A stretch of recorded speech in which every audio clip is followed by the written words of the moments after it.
I just don't want you guys to coast through and think that it's going to be a breeze. And I know you all kind of know this, but you, the listener, this is just an insight of what's really going down in the NBA playoffs. And it's interesting.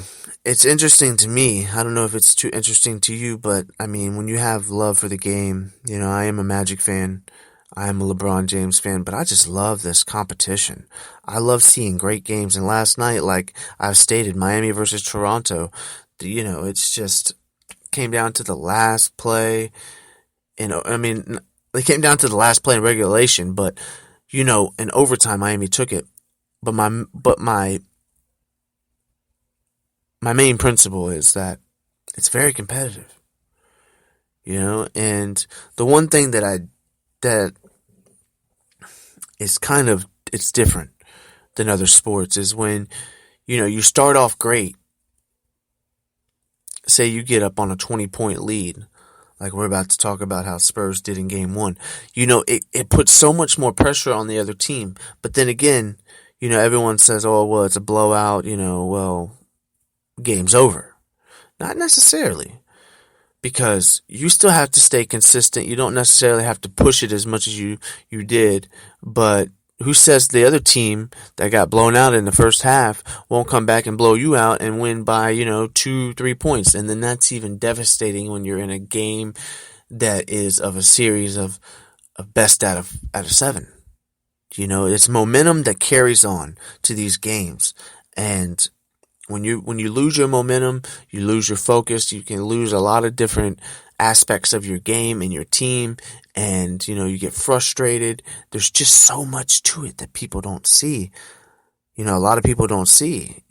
And it's definitely exciting. So Portland versus Golden State, both games, like I've stated, complete blowouts. Complete blowouts. And it's going to be scary. It's going to be scary when Curry is back.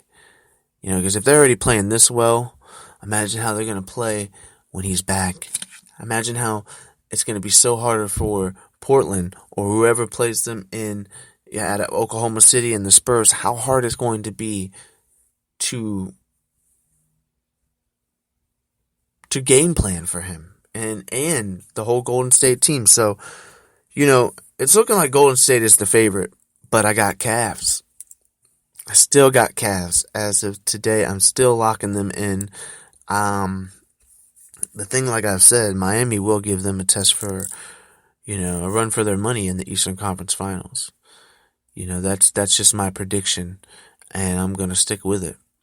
I'm sticking with it. Miami versus Cavs in the Eastern Conference Finals. I've already stated that. But now we're getting into the Western Conference Finals, what we have to predict. And getting into the next series is Oklahoma City versus the San Antonio Spurs. I saved this one for last because I believe that now that game 2 has already been played and Oklahoma City won and tied it up, it's going to be very, very interesting series. And I understand that the system of the Spurs is going to prevail. I don't like to say it, but I really do see the Spurs moving on. But I will be rooting for OKC because of Kevin Durant, Russell Westbrook. I respect their games. And I like watching them a little bit more. And it would be an interesting series still if it weren't the Spurs in Golden State and it was Oklahoma City in Golden State. So either way, it's a win-win when it comes to the Western Conference Finals. But I mean, getting back into the game, into this series, Spurs blew out Oklahoma City in the first game. I mean, just ridiculous. By at least 30, over 30 points. And Kevin Durant did not play too well, as well as Russell Westbrook. But game 2, and then we will end this very soon. But game 2, Oklahoma City controlled the tempo throughout the game. The last play was a push-off. I will admit that. Dion Waiters should have not pushed off. But then again, Ginobili was so close. The man was really so close to him that he could have like stuck out his tongue and like hit him on the forehead with it. He was that close. So I can understand a little push off by Dion Waiters, and who is to say that is? I mean, the ref was right there, so the ref had to have seen how close Ginobili was. I mean, you can't be that close. You really cannot. You cannot be out of bounds with him. And that's kind of like where he was. Everybody will have their own opinion, but that's just my opinion. As an NBA fan. Now, you could say that was an offensive foul, but then again, why didn't the refs call it then? Because Ginobili was too close. Way too close. So, and at the end, basically, Kevin Durant miscontrolled the ball, and then they even still had a chance, San Antonio, to win by one if they would have made, was able to put up a shot, but Ibaka definitely got the hustle to get the loose ball. So, game over. 98-97 Oklahoma City over Spurs, which I was definitely happy about. And, credit where credit's due, like I've stated in this episode. Spurs, they came back, they rallied a lot better than what Oklahoma City did in the game one. But Oklahoma City now has that momentum I've been speaking about. When going back home now, they have that momentum of, okay, well, we got blown out game one in San Antonio, beat them in game two, played really well. We have to stay physical. We have to stay consistent with the ball screens. Everything has to play right, because if you don't play right against the San Antonio Spurs, you will get creamed. You will just get annihilated. And that's the one thing that you need to understand when you play against the Spurs, and that's even for Golden State. Or, let's just say a miracle happens and Portland beats Golden State and they have to play the Spurs. Not going to happen though, but everybody has to have a dream, right? For you Portland fans. But it's just something that you need to realize, because Popovich is a very great coach. He definitely knows the game of basketball like the back and front of his hand. So, I mean, they're just a very well-rounded team, and they know how to win. They know what they need to do, and they do it, and they don't complain, and they don't,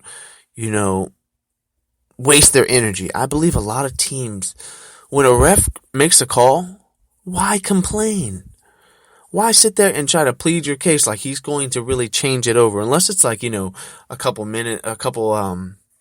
under 2 minutes in the fourth, and there's a chance you might be able to get the ball back because of an out of bounds. That's understandable. There is replay in NBA, so that's understandable. But when you know that you just got called for a foul, don't waste your energy.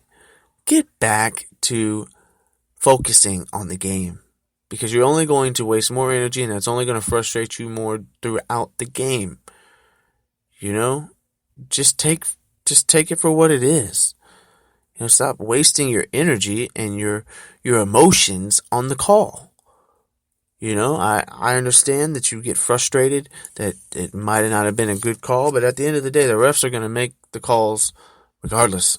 So you need to stop wasting your time talking to the players. So, I really want to see Oklahoma City win this series. Now, if they do, it's definitely going to Game 6 or Game 7. It's not going to be, taken in 5, or obviously not 4. But it's interesting. It's an interesting series, and I like that one. I like that one one of the most, and I like Hawks and Cavs, which they play tonight as well. So I'm excited to see them. So a lot of great information was covered in today's episode.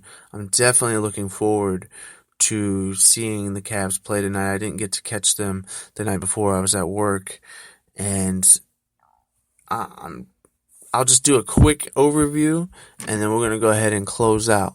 So, Miami up 1-0 versus Toronto. They took game 1. All right.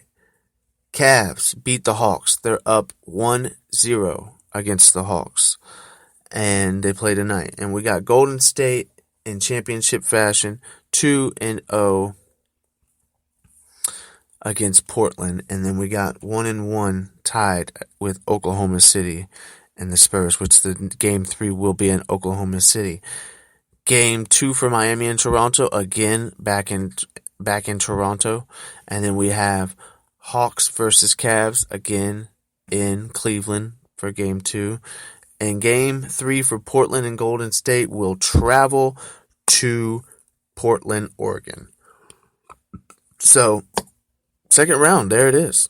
And we will be back next Wednesday or Thursday, depending on my work schedule, and we will talk about what has occurred in that span of times from here till next Wednesday or Thursday. And we will see where we're at and continue to cover it week by week. And just check me out. Check me out on Facebook, on Casper Pastor, which is the nickname underneath it is Casper Pastor, but that's what it will go to when I can change the name. For some reason it says you have to have you can't have that. I couldn't have that name for 60 days or something. So after 2 months, I will be able to bring it to Pastor Casper, because we will definitely explain that now, why my Facebook is that. I've come to realize to live more for God, and it doesn't mean that I'm perfect. It doesn't mean I'm better than you. It just means that, I'm living out my faith more. I've gotten rid of my old Facebook that has just like friends I don't really even keep in touch with, past friends, this and that.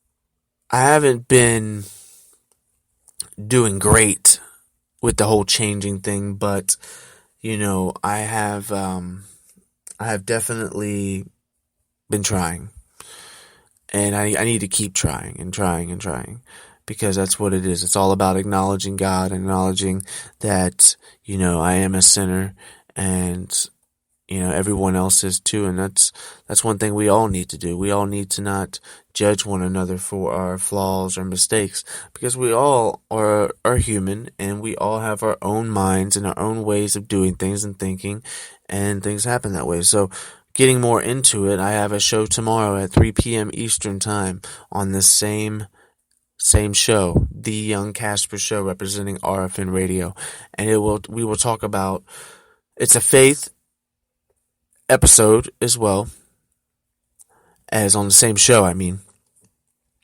because I do a little bit of sports. I do a lot of my faith on my radio show. So definitely check that out. 3 p.m. Eastern Time tomorrow. I don't necessarily have what I'm going to talk about, but it will be written up tonight as an overview, and we will definitely go over verses in the Bible, kind of just for me as well to vent and just talk about what's going on. And it's kind of like my little bit of therapy. Shout out to Mike for kind of showing me that that's what it was, and it is, and it's great. And I'm not ashamed to share my faith, but not only just to share my faith, but to share my flaws and to share my misfortunes, and to share where I kind of lack, and letting God take more control over my life. Which it's not easy. It's not easy at all. Meaning I need the Lord to, not only come into my heart, but, have the Holy Spirit as well take roams more and more into these shows. So with all that being said, check that out again, and check out RFN Radio. There's a lot of different shows that are running right now. You just go to speaker.com, type in RFN, click the search button. It'll come up on the first one with the microphone, and it'll say pro and a little yellow symbol. And just check out the different shows, and I hope to definitely have better equipment here in the next couple months. I definitely see things looking up, even though sometimes it is rough. It is for all of us. We're all facing all different